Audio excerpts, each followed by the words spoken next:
Good morning. Good morning. Welcome to this Unitarian Universalist Coastside Community Sunday service. I am Laurel Frischman, and along with Bill Havlin and Linda Grace Frost, we will be your worship associates today.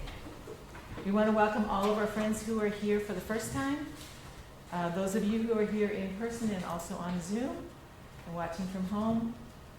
As always, we warmly welcome our sister congregation, the UU community of Lake County. All are welcome here, whether or not you believe in God or a higher source, share in humanist or secular teachings, if you come from another religion, if you've always been Unitarian, Universalist, or if you consider yourself simply a seeker. It's all good. Everyone is welcome here. The UU Coastside community welcomes people of all skin tones, the LGBTQ plus community, kids and mature folks, those with life challenges and those temporarily without such challenges. For here, we are working to overcome our society's systemic biases. I can't say that very well. Systemic biases. It's an important thought. And you especially are welcome here today. We are pleased that Vera Vandershoff will be providing the interlude music after the sermon. Welcome, Vera. Our shared principles are the glue that binds us together. Last time we gathered here together in this beautiful hall, Bill Havlin explored the third principle, that is acceptance of one another and encouragement to spiritual growth in our congregations. This Sunday, Gregg Berman's sermon will touch on our seventh principle, respect for the interdependent web of all existence of which we are a part. His sermon is entitled, Permission to be Our Full Selves, the Healing Power of Nature's Awe. We invite you to participate in our Joys and Concerns stone ritual in our service today, and if you are comfortable in doing so. After the ritual, there will be an opportunity for you to speak your joys and concerns out loud if you wish. And now Linda Grace will lead us in our opening hymn.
I now light this UUCC Chalice Lighting ritual which unites us together as Unitarian Universalists.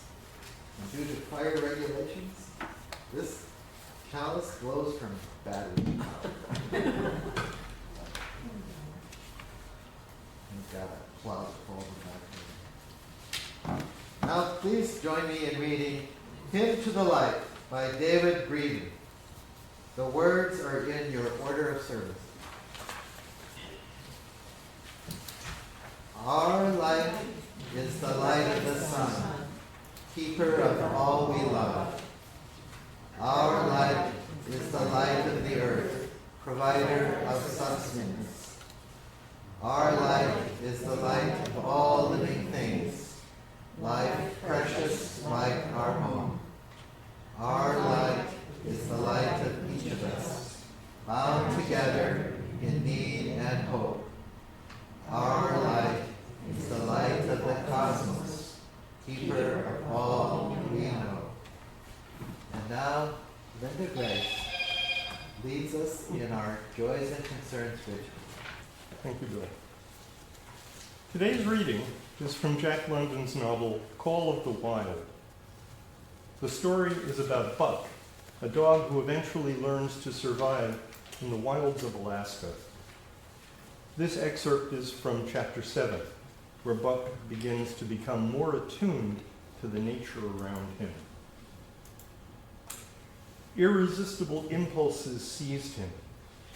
He would be lying in camp, dozing lazily in the heat of the day, when suddenly his head would lift and his ears cock up, intent and listening, and he would spring to his feet and dash away, and on for hours through the forest aisles and across the open spaces where the tall grasses bunched. He loved to run down dry watercourses and to creep and spy upon the bird life in the woods.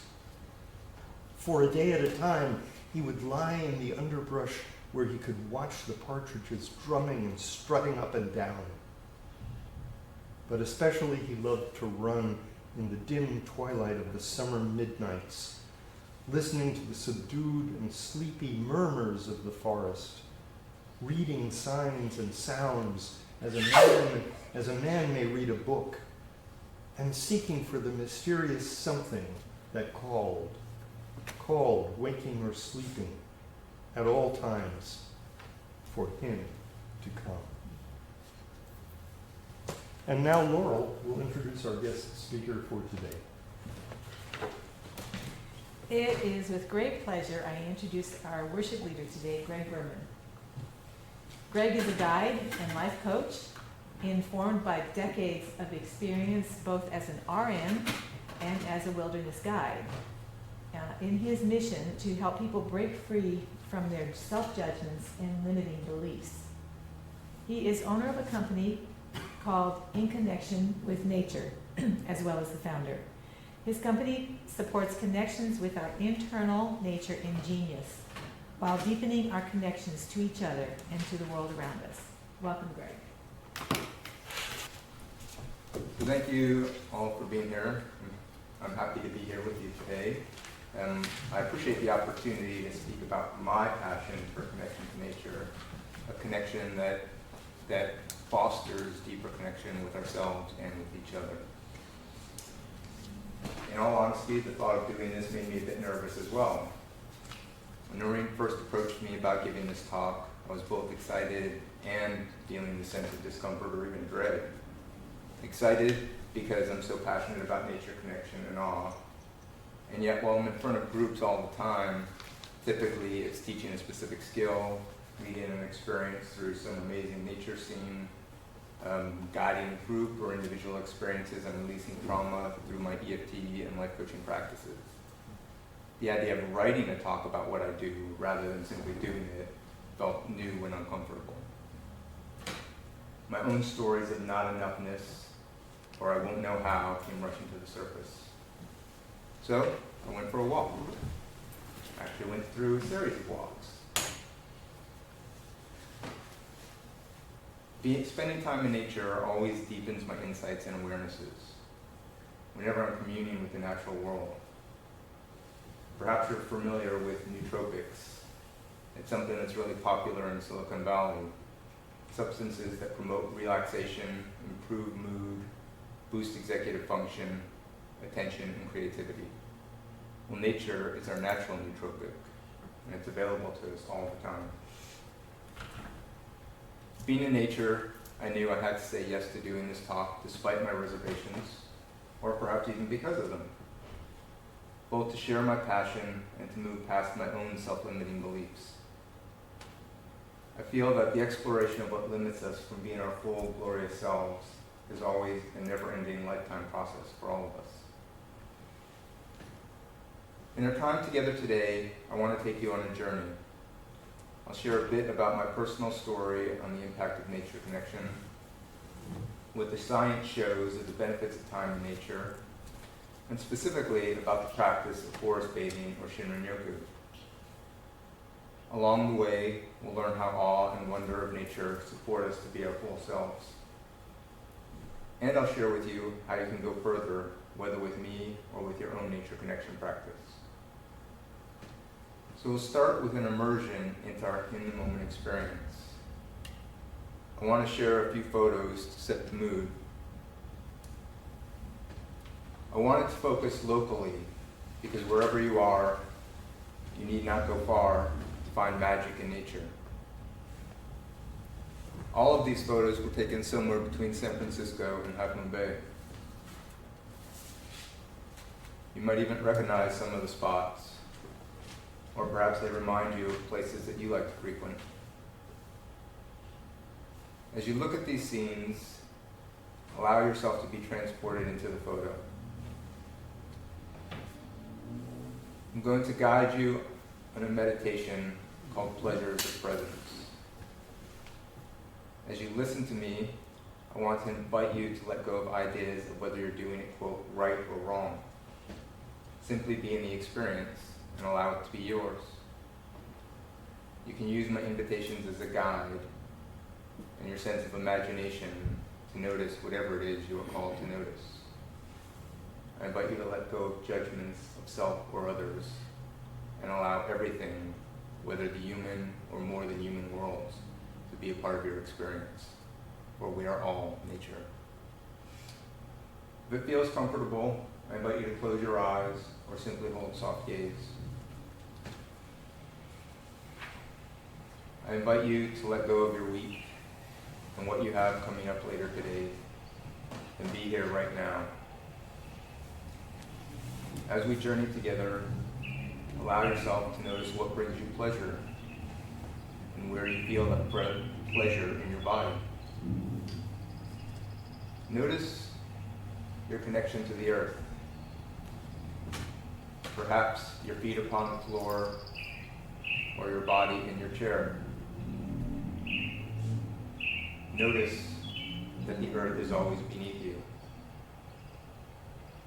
The earth is supporting you. Allow your body to relax into that support, knowing in this moment that you are held, that the earth has you. And if you feel so inspired, I invite you to imagine you have roots that extend from your body deep down into the earth. Those roots connect you with the ancestors of this land. They connect you with the plant beings around us, even if we're inside. And they connect us to each other.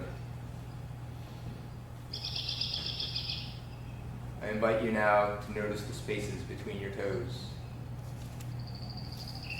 And allow that noticing to move slowly up your body. Perhaps feeling the places where your clothes connect with your skin, and the places where it does not. And when you reach your torso, without needing to change anything, notice your breathing. Feel your back body as you take your inhale, connect to the chair. Notice the expansion and contraction of the spaces between your ribcage. I wonder, is it possible to notice your breath all the way into your legs? Maybe all the way to your toes. And know that as we breathe in, we are breathing in the exhalations of the plant beings just outside. And as we exhale, they are breathing us in. Exchanging carbon dioxide and oxygen, each in turn nourishing the other. I invite you to notice your sense of taste, perhaps tasting the roof of your mouth or the back of your teeth. I'm curious, is there a taste to the air? And do you experience taste differently on one part of your tongue compared to another? What about your sense of smell? As you breathe in, what fragrances, whether human or of the more than human world, do you notice? And what memories do those fragrances evoke? I invite you now to notice sound. Imagine that a symphony is being played just for you, and no one else hears quite the same symphony as you do from where you are in space. What sounds are furthest away?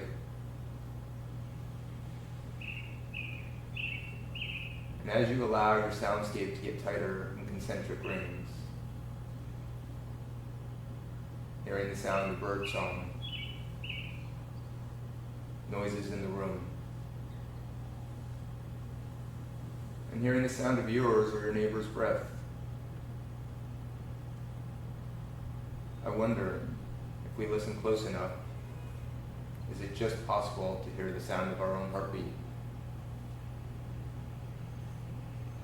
We have so many senses beyond just the 5 most commonly spoken of. Our gut sense or intuition, our sense of gravity, and our sense of proprioception that lets us know where we are in space. Notice your shoulders. Is there any tension in them? No need to judge.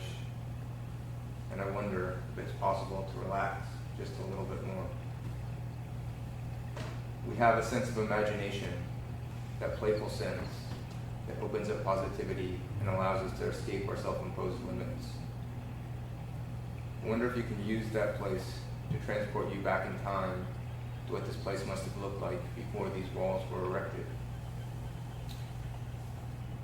In a moment, if you've not already done so, I'll invite you to open your eyes. And as you do, take in the world as if it was new and allow yourself to be curious. Go ahead and open your eyes and allow yourself to be welcomed by this place.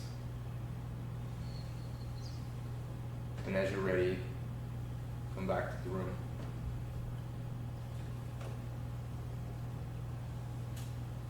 The meditation that I just shared is a version of one of the invitations I give while guiding in the forest. After each invitation, we gather to share what we are noticing. It's a practice that tends to deepen the experience for all. So, if you're willing, I'd like to take a couple noticings from you now.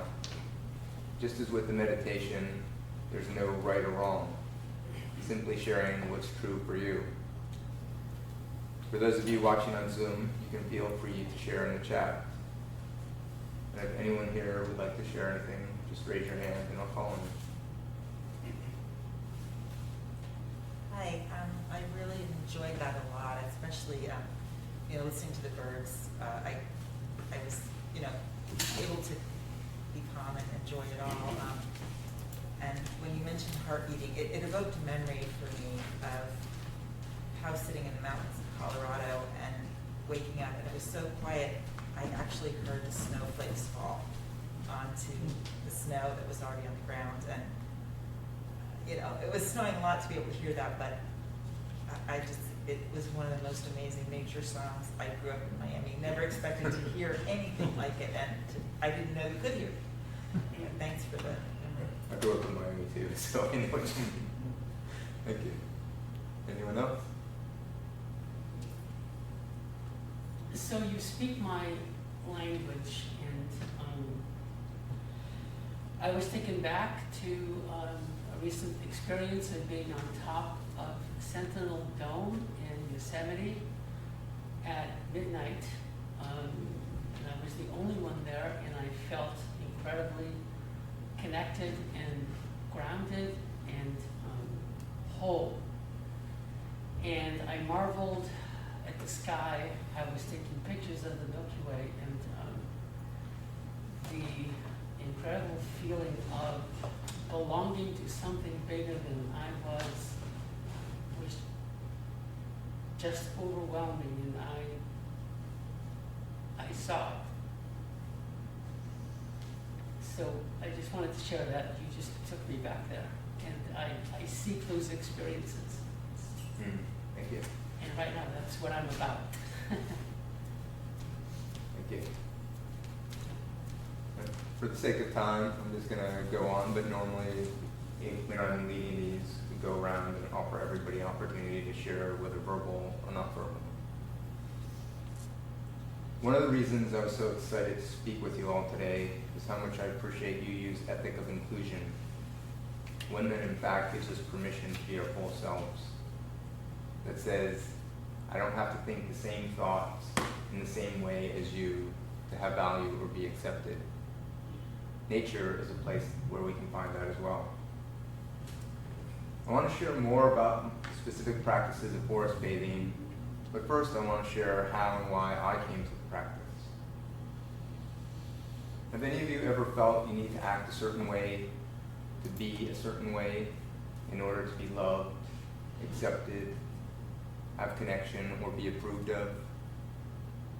Whether with friends, in your careers, or with family, that need to be a certain way. These are lessons instilled in us from the time we were children, and we carry the vestiges of that into our adult lives, walking around with a sense of needing to have it all figured out, lest we be perceived as less than or not enough. But what if we had permission to be our full, messy, awe-inspiring selves? Figuring out who we are can be a complex process. For myself, growing up, I was shy, depressed, felt socially awkward, and suffered with undiagnosed ADD. I didn't know how to reach out to others, and I felt like I had to have it all figured out in order to be cared for. Nature was always a refuge for me.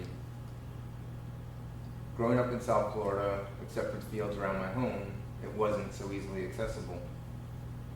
In my 20s, though, I found Sierra Club and became more immersed in nature, as well as in finding myself.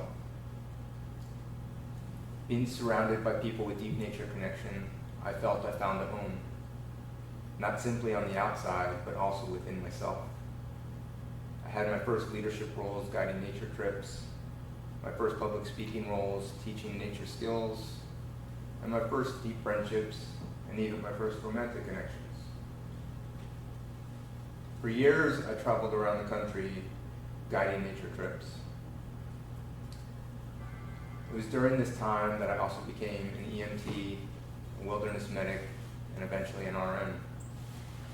A journey I started because I wanted to gain the medical experience for guiding multi-day and multi-week trips. I truly loved what I was doing, though something also felt not quite right. I felt like I was taking people through nature rather than giving them an experience of connecting to it, and I so wanted them to fall in love with it. The change happened about 8 years ago when I found ANFT, the Association of Nature and Forest Therapy, and became a certified guide to their Shinrin-yoku forest bathing program. I was already exploring the world of coaching, and at the time I had not heard of ecotherapy, but inspired by my love for and connection with nature, I found I was simply organically taking people outside, and they were having profound experiences. But I also had this feeling of, I don't know what I'm doing. And so I began searching for ways to deepen my knowledge. One of those ways was forest bathing. Forest bathing is the English translation of the Japanese practice of Shinrin-yoku. It literally means to bathe in the essence or atmosphere of the forest. You can also call it nature bathing because you don't need a forest to practice it. It was codified in the 1980s in Japan when they were in the midst of a tech boom and rates of depression, cancer, cardiovascular disease, autoimmune disorders, and other stress-related illnesses were on the rise. The government there was looking for a way to combat the high rates of stress, and one place they turned was nature.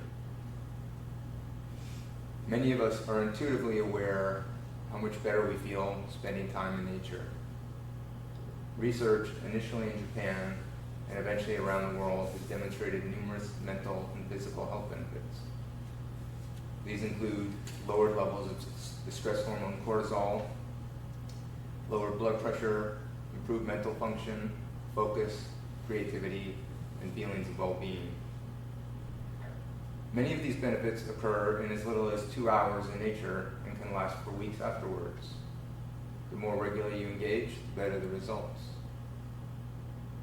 There are a number of reasons why these health benefits occur. Just one of them is the phytoncides found in plants. Phytoncides are essential oils that the plants use to prevent disease in themselves from insect pests and fungus. When we're in the forest, we breathe in these phytoncides, and it elevates our blood levels of what are known as NK or natural killer cells. Those increase our immune function and even have a role in fighting cancer. But we don't have to be in the forest. Studies also show that recovery in a hospital after surgery happens when people have a window to view nature, or even when they merely have a beautiful painting of a nature scene. The practice itself involves being in a nature setting and sharing a series of invitations to use our senses to slow down and connect with the natural world. In between each invitation, we gather to share what we are noticing.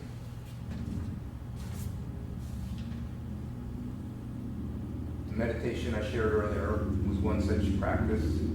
There are numerous others that may be playful, introspective, done on your own, or in connection with others. As humans, our brains, our emotions, our bodies, and our spirits all evolved in communication with the natural world. Our nervous system needs the sights, sounds, colors, and textures of nature. We are literally wired for nature connection. But in our modern life, it's so easy to disconnect from the natural world.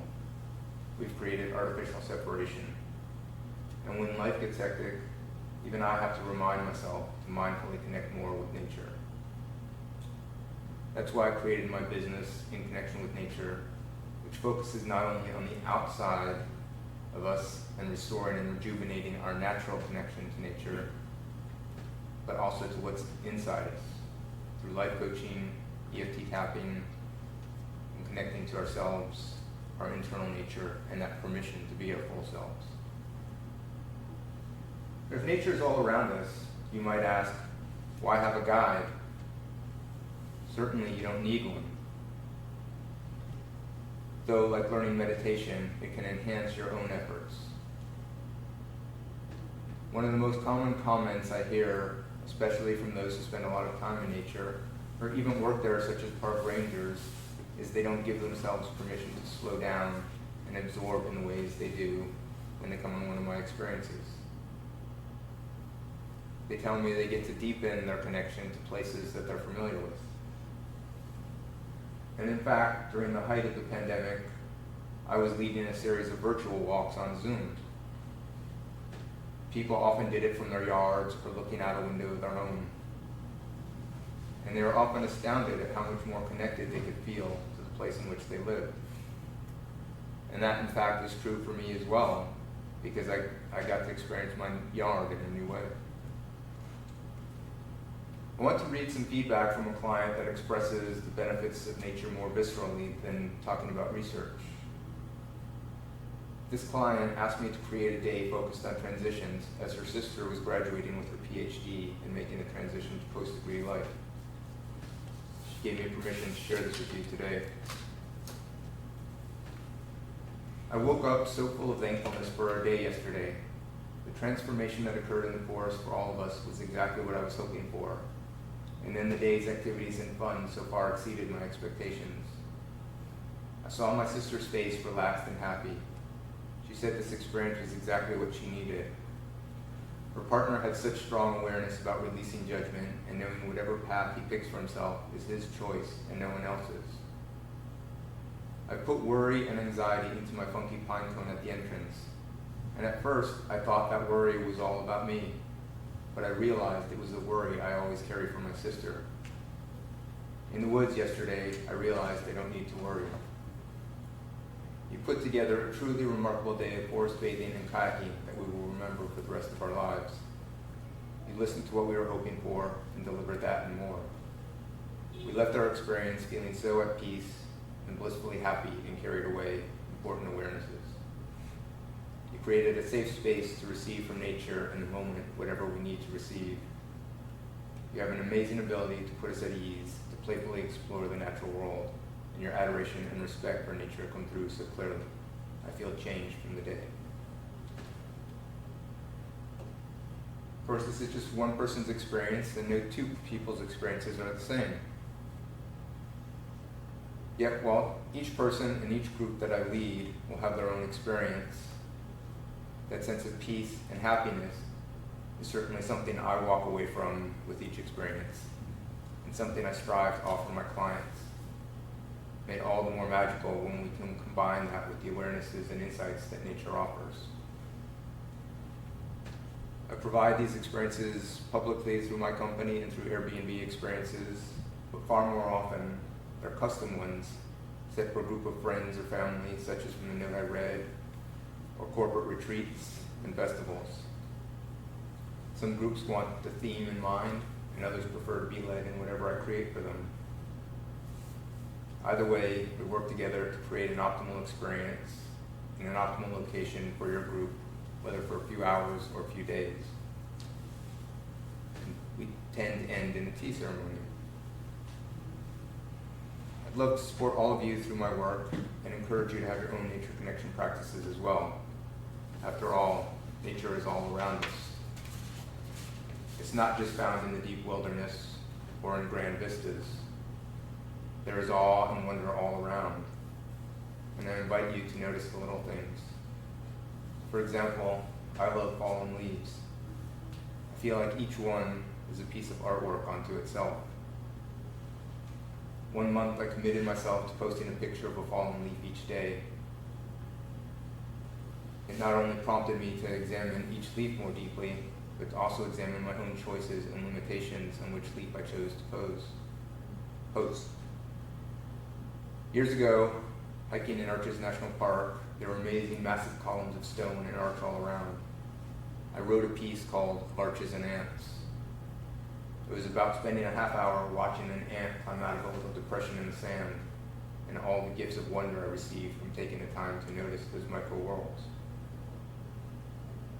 And more recently, while taking a mental break from a project, I lay on the walkway in front of my house so I could commune with the awe and wonder that often remains hidden beneath our feet.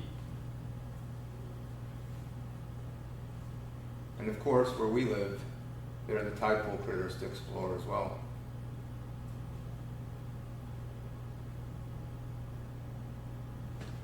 If you'd like to connect with me more deeply, or simply deepen your own nature connection, in the other room there's an email sheet to sign up to be on my email list, and I'll also send you 10 ways to deepen your nature connection practice. For those of you watching at home, you can find me through my website, inconnectionwithnature.com. There's also a forest tea in the back room that's made of bay laurel, sticky monkey flower, blackberry leaf, and coast redwood. The combination is aromatic, and it's an immune booster and beneficial for the stomach as well. It can engage your sense of smell and taste as you literally drink in the forest. Thank you for sharing this journey of nature connection with me, and I hope to see you out there. I'd like to end with a quote from poet and environmental activist Gary Snyder. Nature is not a place to visit, it is home. Thank you.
Okay, I'm just going to do the tune basically in the beginning.